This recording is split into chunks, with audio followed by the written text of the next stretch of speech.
Era uma manhã acinzentada quando a primeira gota caiu sobre Blumenau. A princípio, nada incomum. Abril sempre fora mês de cheias, mas aquela gota era mais densa, viscosa, deixando manchas negras no chão. O cheiro não era de uma chuva fresca, mas algo pútrido, como carne deixada ao sol. Em menos de uma hora, a cidade estava coberta por uma cortina ininterrupta de água pesada, capaz de distorcer a luz e silenciar os sons. Os rios começaram a subir com velocidade anormal, engolindo calçadas, invadindo lojas e cuspindo lixo antigo que parecia ter sido enterrado há décadas. Pedaços de bonecas quebradas, livros podres e, mais tarde, fragmentos de ossos começaram a aparecer entre os detritos. Os moradores, ainda esperançosos, ligavam rádios e televisores buscando orientações, mas todos os canais passaram a exibir apenas estática entrecortada por ruídos secos, como arranhões metálicos. Quando a rede elétrica caiu por completo, houve uma onda de pânico silencioso. Os mais velhos diziam nunca ter visto uma chuva assim. É como se o céu estivesse chorando os mortos, sussurrava nas sacadas. Crianças começaram a ter febres altas e delírios, com figuras encapuçadas caminhando sobre a água. Na delegacia central, o boletim de desaparecimento de uma família inteira foi registrado às pressas, antes que o prédio também fosse alagado. Era apenas o primeiro dia e ninguém imaginava o que estava por vir. No segundo dia, as ruas tornaram-se irreconhecíveis. Carros boiavam como caixões vagando ao sabor de uma maré enigmática, e os postes de luz rangiam como se estivessem prestes a despencar sobre as águas. Diversas famílias tentaram fugir pela BR 470, mas os caminhos levavam de volta para dentro da cidade. Mesmo após rodarem por horas cruzando ruas conhecidas, retornava sempre à mesma esquina alagada, a rua Hermann Hering. A cidade parecia ter se dobrado em si mesma, como uma serpente engolindo o próprio rabo. O motorista afirmou ter atravessado um túnel e, ao sair do outro lado, viu a fachada de sua própria casa à frente. O tempo havia parado, o espaço também. Vultos começaram a aparecer nas margens das ruas inundadas. Eram figuras humanas, imóveis, com capas encharcadas e olhos opacos, fixos em qualquer um que ousasse olhar por mais de 3 segundos. Não falavam, não se mexiam, apenas observavam. Um pescador jurou que um desses vultos acenou para ele no meio da enchente. Tentou se aproximar com uma canoa, mas desapareceu sem deixar vestígio, restando apenas seu boné flutuando ao lado de um peixe com escamas queimadas. Já não havia direção segura, nem para frente, nem para trás. E cada nova tentativa de fuga era como afundar um pouco mais no ventre de uma cidade que agora parecia viva. No quarto dia, os moradores restantes perceberam que as casas estavam afundando, mas não por erosão ou alagamento. As fundações pareciam ser tragadas por mãos invisíveis, lentamente, como se a terra estivesse faminta. Um prédio inteiro de 3 andares desapareceu durante a madrugada, sem emitir um único som. No lugar, um buraco profundo, cheio de água negra, borbulhava como um caldeirão.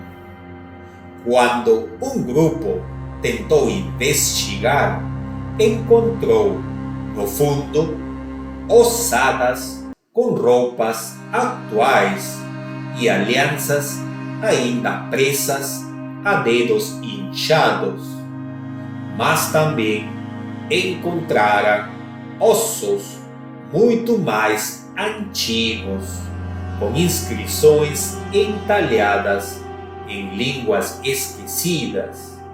Algo dormia ali embaixo, algo que a chuva havia despertado. O cheiro da cidade mudou, deixou de ser o mofo comum da umidade e passou a se parecer com o fedor ácido da morte exposta ao tempo. Cães latiam para o nada e depois sumiam, deixando apenas rastros de patas no lodo. Crianças gritavam por amigos imaginários que moravam dentro da água. Algumas começaram a desenhar espirais com sangue de nariz em paredes encharcadas. O morador encontrou sua esposa sentada na varanda, de olhos abertos, mas sem alma, murmurando: ele está subindo, sem parar. A cada novo desaparecimento, o silêncio se tornava mais espesso e a chuva, ela só aumentava, como se celebrasse. Na madrugada do sexto dia, o sino da Catedral São Paulo Apóstolo tocou 3 vezes, sozinho. Quando alguns moradores se aproximaram, viram o impossível. A igreja estava de cabeça para baixo. O teto pontiagudo cravado no asfalto e os vitrais enterrados na terra, como raízes de um templo profanado. Mas dentro dela ouviam-se cantos. Um coral dissonante entoava hinos ao contrário, em tons menores, com vozes que pareciam vir do fundo de túmulos. Alguns, dominados por um impulso incontrolável, tentaram entrar e não voltaram. O vitral rachado exalava um vapor frio e denso, e uma das freiras que os acompanhava caiu de joelhos, dizendo que a casa de Deus foi tomada. Pouco depois, os pássaros começaram a cair do céu, centenas deles em pleno voo, simplesmente despencavam como chuva macabra. Seus olhos estavam costurados com algo que lembrava cabelo humano. Um jornalista, tentando registrar os fatos, encontrou seu próprio nome escrito com sangue nas paredes da catedral, mesmo nunca tendo entrado lá. Ele não disse mais uma palavra. Os moradores restantes passaram a evitar qualquer construção religiosa, pois todas começaram a exibir anomalias, cruzes invertidas, imagens de santos com bocas dilaceradas e, em uma capela, um padre que apodreceu em vida durante a missa. Os poucos que restavam entenderam que não havia mais sagrado naquele lugar. No 8º dia, a água chegou ao 2º andar de muitos prédios e os moradores restantes se refugiaram nos telhados. Foi então que começaram as vozes que vinham debaixo da água, de todas as direções. Eram sussurros sedutores, reconfortantes, que diziam nomes, datas e segredos que ninguém mais saberia. Vozes de filhos mortos, de mães distantes de amores perdidos. Um senhor idoso mergulhou chorando, convencido de que sua esposa o chamava do fundo.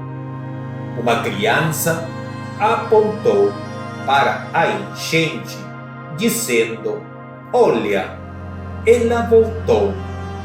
Ninguém mais reapareceu. As bolhas que subiam pareciam rir.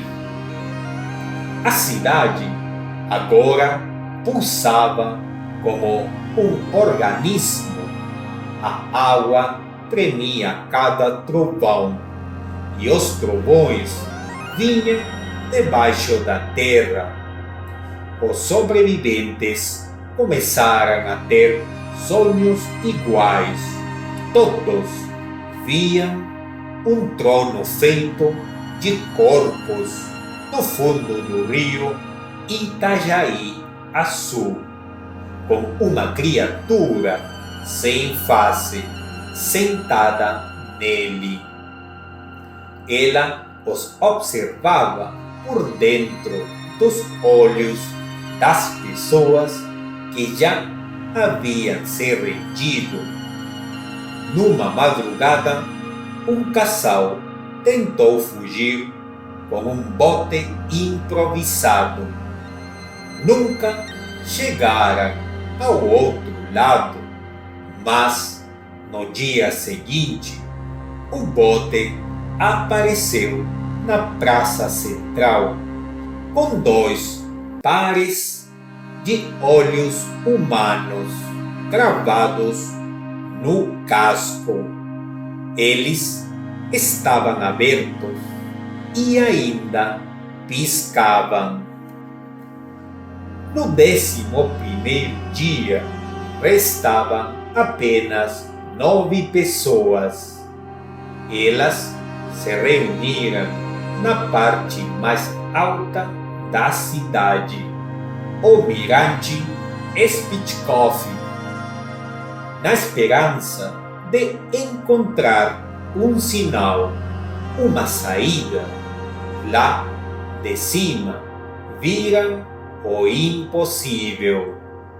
Blumenau estava submersa por completo, mas ainda havia luzes acesas em algumas casas, como se alguém ainda estivesse lá dentro.